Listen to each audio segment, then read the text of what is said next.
quorum yet, but once we do, we're going to interrupt our proceedings to get ourselves up to speed on everything. And we're going to start off with Representative Runbeck. And now we have quorum. I'm going to officially call the State Government Finance Committee to order. Members, in your packet, you have the minutes from March 14th, 2017. Representative Flanagan, you want to move those minutes? So moved. Representative Flanagan moves the minutes for March 14th. All those in favor, please say aye. Aye. Those opposed, the minutes are adopted. Members, we're going to start with House File 1160. I'm going to move House File 1160 be laid over for possible inclusion in the Omnibus State Government Finance Bill. And Representative Runbeck, to your bill. Thank you very much, Madam Chair and Committee. 1160 is a bill that seeks more oversight of the transit financial activity of the Met Council. And in saying that, we're including the Joint Powers Board called the County's Transit Improvement Board. And frankly, this could extend even to other areas that have gotten involved in the building of transit, which would be, for example, the Minnehaha Creek Watershed District, where there are some questions that have arisen about conflict of interest. But this is requiring the Office of the Legislative Auditor to conduct really an operational review, a performance review, really to see in the course of things if we are getting what we expected out of this process. We're at a point in time where CTIB is desiring to dissolve, perhaps, although that is still somewhat up in the air. So we're sort of at a juncture where these kinds of questions are going to, I think, need to be answered, and it would be a tremendous service to the legislature. Certainly the OLA, I believe, is the right organization to conduct this audit. They are the legislative branch kind of authority on these matters. Yes, audits are currently conducted by the state auditor on Met Council, but that's a financial audit. That's a very, very limited, sort of narrow scoped review of their financial activity. So this would be a much broader look-see to answer questions like, well, how are the funds transferred? What happens with these obligations that CTIB has made, the contracts that have been signed? Where will the cost overruns fall?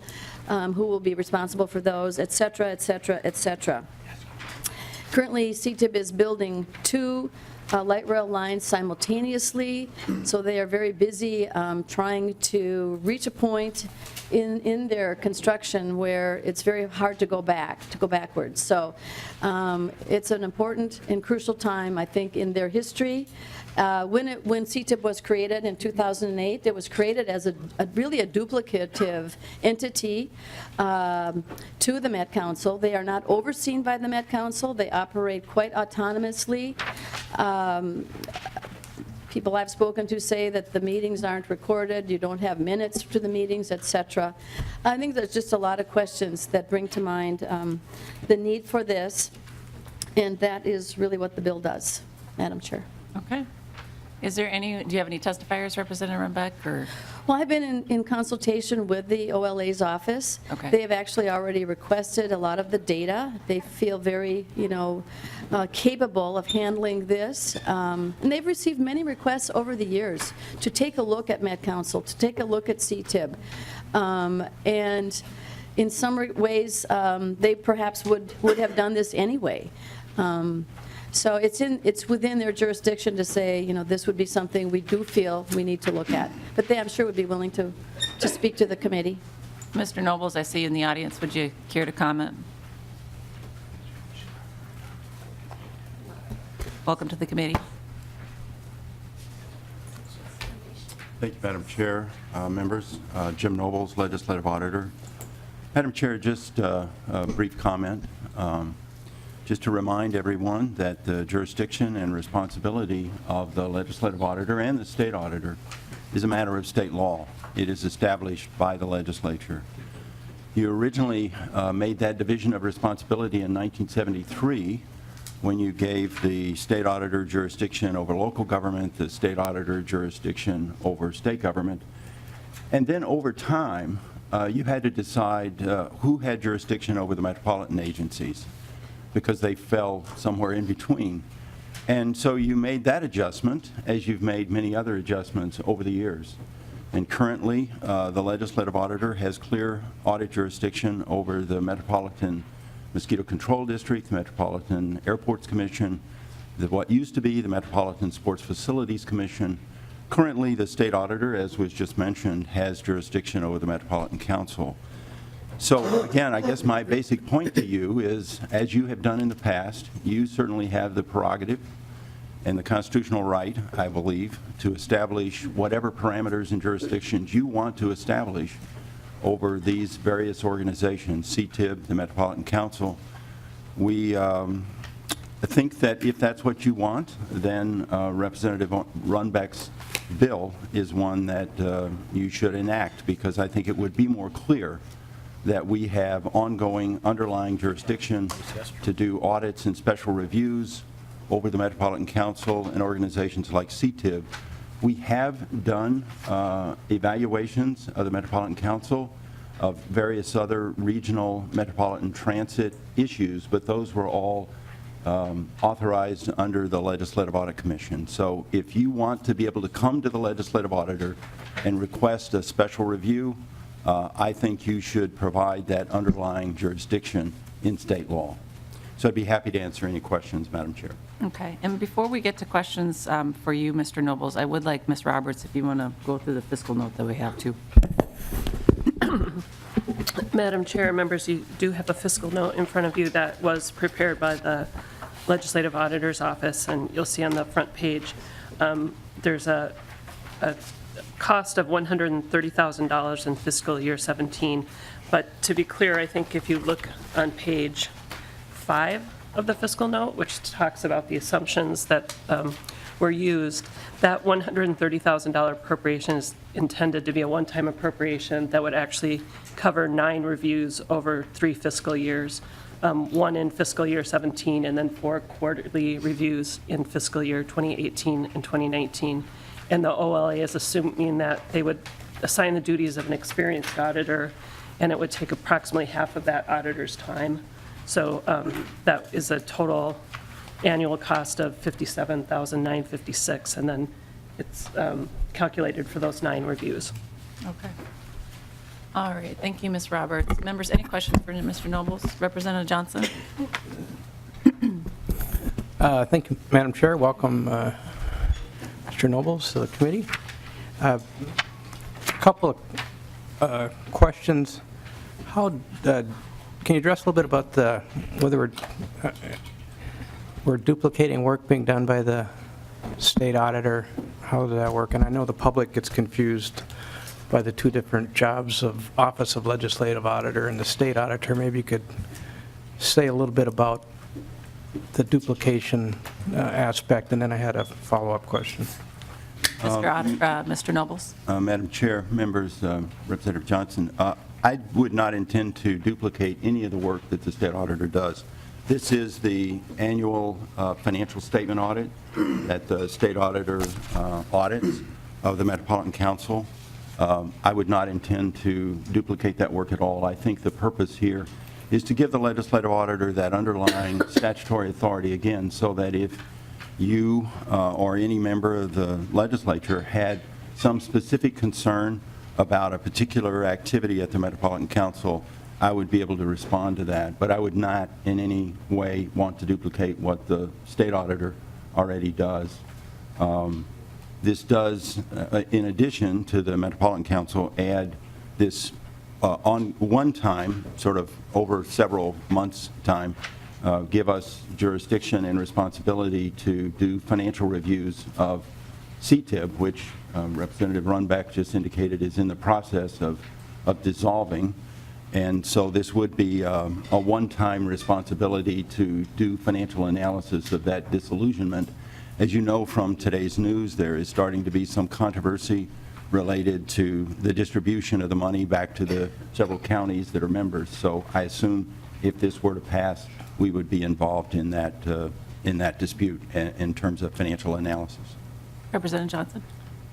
Thank you, Madam Chair. And I guess just a comment, Representative Runbeck, I'm sensitive to directing more work by our state employees without providing the funding to get that done. So I hope if this bill moves forward, if the chair seems fit to add it to an omnibus bill, for example, that you fight for the funding necessary to give the office the bodies to get the work done. So that's my only other comment. Thank you. Thank you. Okay. Is there anybody else that wishes to testify to this bill?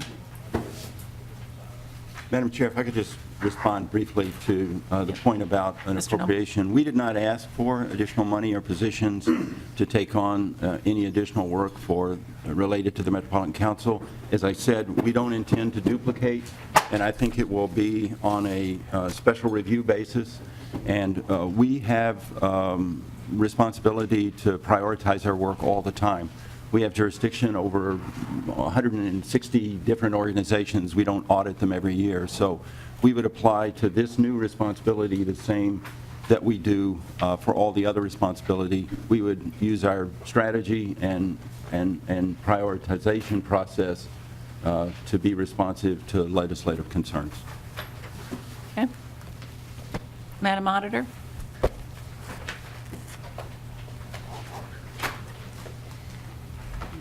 Welcome to the committee. Please state your name for the record and who Thank you you, represent. Rebecca Otto, the State Auditor. Thank you, Madam Chair and members and Representative Runbeck. So for efficiency's sake and for saving taxpayer dollars, we already audit these entities. We also audit the County Transit Improvement Board. And so I want the legislature to know that the state auditor also provides this work to the legislature. It's, for your benefit as well. And if anybody wants any of this information, it's already there. So, and if there is a legal compliance concern, that you certainly can report that to our office if that's something you want us to follow up on, because we also make sure they're complying with the laws. So there's already a provision in place, and if there's something that's really gone wrong, you can contact us and we can have an investigation done. But we have the authority. We do the work, we know where everything is, and so, and I do know the Legislative Audit Commission chooses which special studies are done, and so they have the authority to decide that. As he said, they can decide that, a special review needs to be done of one of these entities. But we are certainly here, the work has been done, and there's a cost for having additional work done to all of the entities involved. So thank you, Madam Chair. Okay. Members, any questions for Madam Auditor at all? Representative Kunesh Podine. Thank you. Just so that I'm clear on this, if you are already doing all of those things, why is it necessary to have another entity do it? I don't quite understand why. Is there? I don't quite understand why you have to duplicate that. Are certain agencies not able to access your information, or I guess I don't quite understand that. Madam Chair, Representative Runbeck. there's a difference. This bill is asking for more of an operational performance review, which is typically what the OLA does. They are not necessarily always doing financial reviews, so there's several different kinds, and we're looking for a broader look at how these entities all work together and how the funds transfer and what the documents they're relying on say, and so on and so forth. So it's a much deeper type of audit. Representative Kunesh Podine. So would the auditor's office be able to do that more in-depth research or reporting? I mean, are there limits that office isn't able to do, that another whole agency or program has to do it? Madam Chair and Representative, what the Office of the Legislative Auditor does is performance reviews. So if you've seen some of their studies, you get incredible analysis of key findings and key recommendations. How are these agencies operating? What are some things that they might not be attending to well enough? What are some areas where they could be more efficient? I mean, it's a different kind of a look at an agency. Representative Vogel. Thank you, Madam Chair. And to State Auditor, I'm curious, and I apologize, I haven't read the audit, but the other day in Ways and Means, I had a question relative to ridership and the information that was presented to us. I think I came up with something like there was supposed to be 50 or 60 people on every train every day relative to what was being reported. Is something like that covered in your audit where you go in and verify the information that's being given to the legislature so that we're making decisions on that? Or is it just financial in nature? And I apologize again, I haven't read it. Madam Auditor? Madam Chair and Representative Vogel, we do some agreed-upon procedure reports as well. So we have one on Metro Mobility, we have one on Metropolitan Transportation Services, we have one on Metro Transit. And so if you would like a copy of these reports, I'm really happy to send them to you. And if you have further questions, we would be happy to get back to you on that. Representative Vogel? Thank you, Madam Chair. Yes, I would appreciate that. And one of the reasons I bring this up is a matter of perspective. I recognize that you might have your agreed-upon procedures or your standard things that you do, but the legislature itself, as being the enabling body on a lot of this stuff, may have other questions that want to be put to the into an audit. And I'm just curious how those are addressed. If you've come to the legislature and asked for the perspective of what the legislators would want to see, or if it's just typically an agreed-upon procedure with the client, in this case Metro Transit or CTIB or whoever. Madam Auditor? That's a good question, and we can talk to you offline about that. I mean, we normally do financial statement audits. The bill that you're looking at today is putting Metropolitan Council into the financial audit division of Legislative Auditor, which normally does financial statement audits. That's why I came to the table. We already conduct the financial statement audits. If it's a performance audit, that's their other division. And so if anyone reading that law, it's being put into the financial audit division, which does financial statement audits, which is what we do. And but I can get these to you, and we have done special studies before if we have staff to do that, and we've looked at something around oh gosh, it was bonding within districts for, was it pension liabilities? We've done some special studies over time again, so if there was something you were really interested in, it's possible. There is a lot of work that's done. Metropolitan Council is a large entity, and I know sometimes there's frustration with legislators or communities as they, work together or don't always agree on things. But if you let us know what your questions are, we will certainly try to get back to you with whatever we have. Just one more follow-up then. Thank you, Madam Chair. So I guess just getting back to that matter of perspective, so basically if the legislature came to you and said, in the case of my question, which I realize is a simple question, but it just doesn't seem like whatever the number I came up with was realistic. If they came to you, then that would be a separate agreed-upon procedure to add to the audit, and I suppose it would take extra staff or something, or how would that go?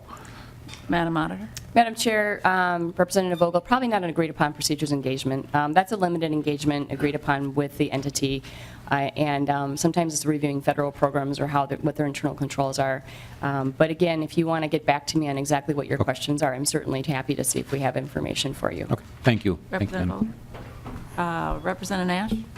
Thank you, Madam Chair. And Madam Auditor, a couple of questions for you. So on the audit that you've done for the Metropolitan Council, percentage-wise of the total amount of time that you allocated for that, what of your yearly bandwidth, what percentage, and you can round up and down, but how much time does that take you roughly? No idea. I'd have to Madam get back to Auditor? you. Yeah, Madam Chair, I'd have to get back to you, Representative Nash. Okay. Representative Nash? Yeah, Madam Auditor, in some of the things that you've looked at, did you participate in an audit of like the fare box collection discrepancies that we saw with some of the various lines on some of the light rail? Was that part of your purview? Madam Auditor? Madam Chair, Representative Nash, that would not be part of a financial statement audit necessarily. What we're doing is we're opining on whether the financial statements are fairly stated. In agreed upon procedures, I think your fare box issue is an operational question, and I'm not sure that our audits would cover that.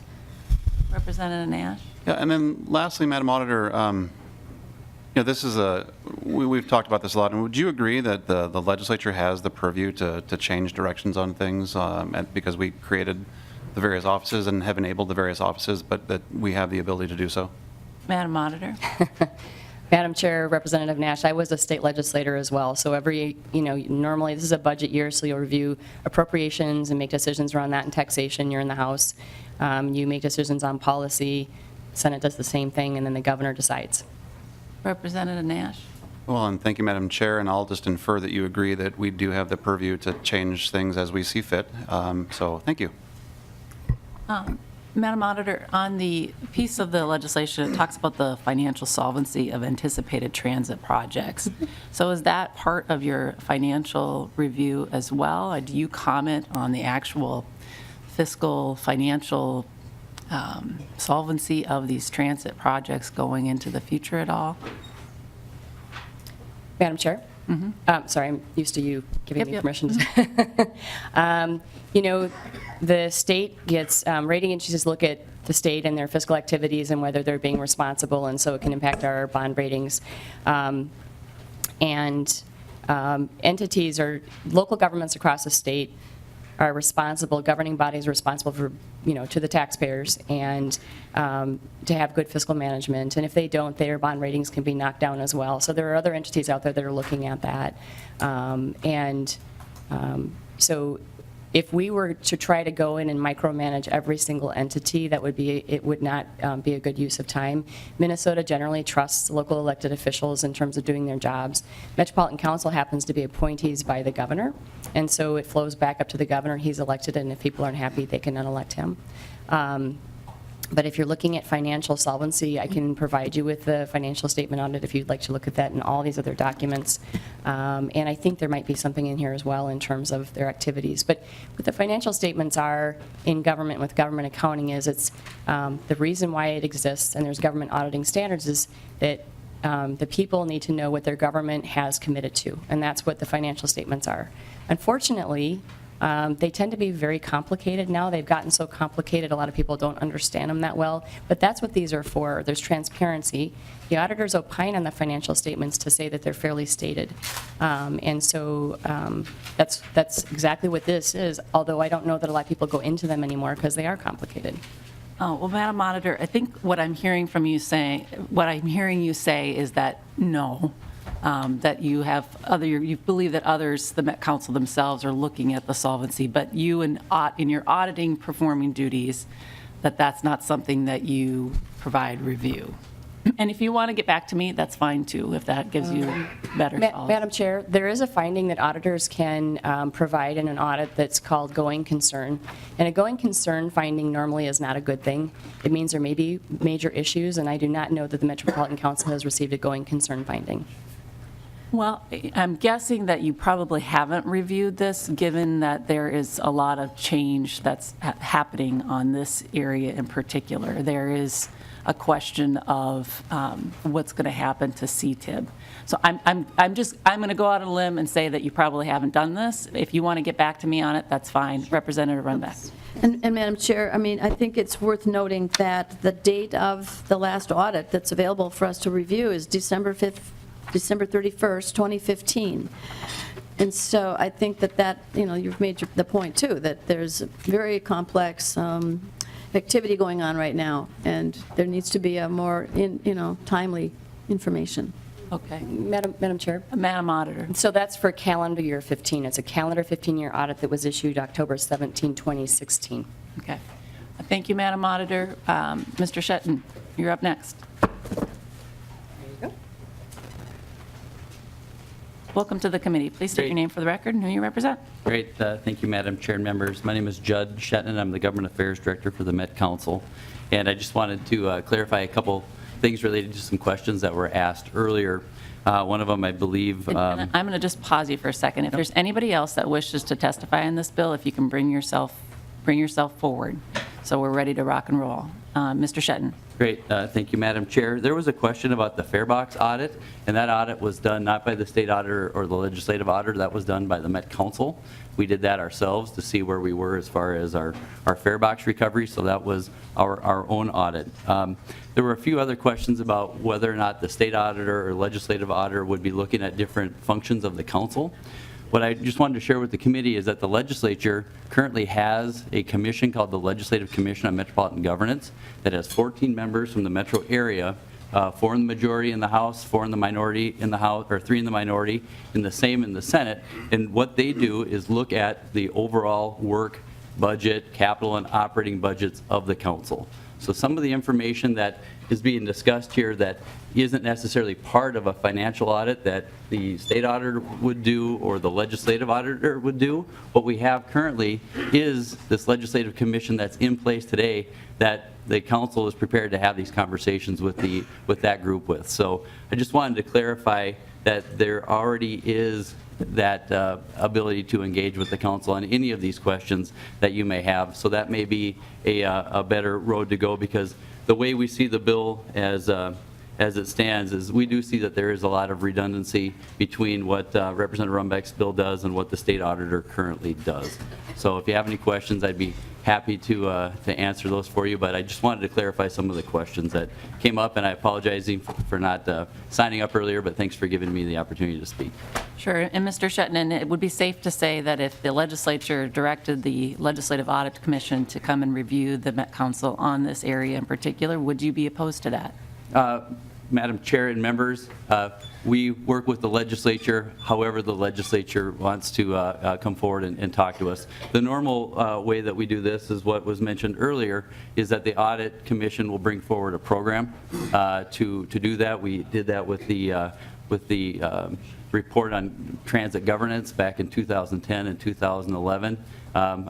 There's rumors that we'll be looking at something related to metro mobility here this next year. But as far as the financial reporting that is done, we would see that as a redundancy. If it's looking at some part of the council's programs, then it would be more of a program audit, and I'm not sure that what House File 1160 does is a program audit. It looks more like a financial audit, which is what we already do. And Mr. Shetland, if it was limited in scope and it was focused on not the things that are performed by, say, the state auditor, you would not be opposed to that, correct? Madam Chair and members, we would have to see what it looks like. I can't tell you exactly what the council or the administration's position would be. I think it would just be important to see what the audit would look like, but I think people can learn things from audits, so it's just one of those things that I can't answer today until I see what is being asked. But in general, you can say that you're not opposed to audits, right? Madam Chair, members, we're not. By statute, we're required to be audited by the state auditor. Great, thank you. Thank you. Mr. Hughes? Oh, before I go, any questions for Mr. Shetland? Okay, Mr. Hughes. Hi, my name is Mark Hughes, members of the committee, Chair Anderson. Thank you for this opportunity. I support Linda Runbeck on House File 1160, I believe it is. I do think the Met Council should be given a quarterly audit. We've had a lot of troubles with Metro Mobility. Let me give you one case in existence. Last July, I was on my way to the Twins game, and I had a driver take me down the wrong way, the one-way, on a one-way road twice. Not once, twice. And so I don't call that performance. And I want the quarterly performance. I don't think the Met Council has performed well. I don't think First Transit has performed well. Linda Runbeck used to be my representative in my neighborhood and has lived in my neighborhood. And I just want to tell you, we have to look into this stuff. And the Met Council needs to be looked at. We need to introduce a bill for Metro Mobility, which in turn returns it back to the MTC, which in 1976, when it was started as Project Mobility, was started that way. The Met Council's got to get their hands out of it. You got to do a performance audit, because I got killed not once but twice, and that's the honest to God truth.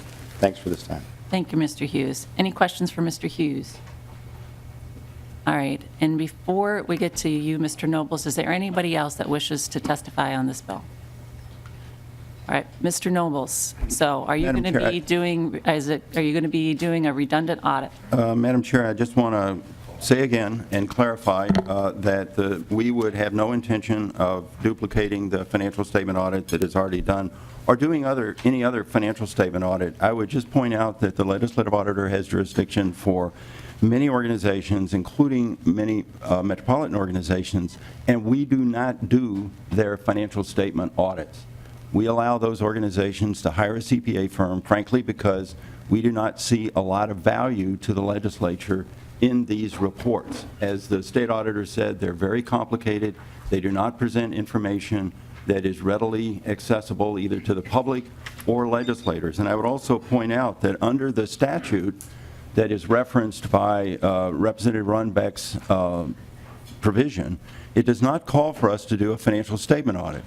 In fact, within that provision of law, it says, and I quote, "The legislative auditor shall see that all provisions of law respecting the appropriate and economic use of public funds and other resources are complied with, and may, as part of a financial audit or separately, investigate allegations of noncompliance." So under our financial audit responsibility, where this Representative Runbeck places the Metropolitan Council, we clearly have jurisdiction under that authority not to perform a duplicative financial statement audit, but to determine whether or not public funds are appropriately and economically being used. So just a matter of clarification, Madam Chair. Okay, thank you. Any other questions, members? Representative Runbeck, final words, please. Well, thank you, Madam Chair, for the chance to hear the bill, and I think it would be a tremendous service to the taxpayer to have all the information and the truth about these organizations. Great. And I'm going to renew my motion that House File 1160 be laid over for possible inclusion in the state government finance bill. Thank you, Representative Runbeck.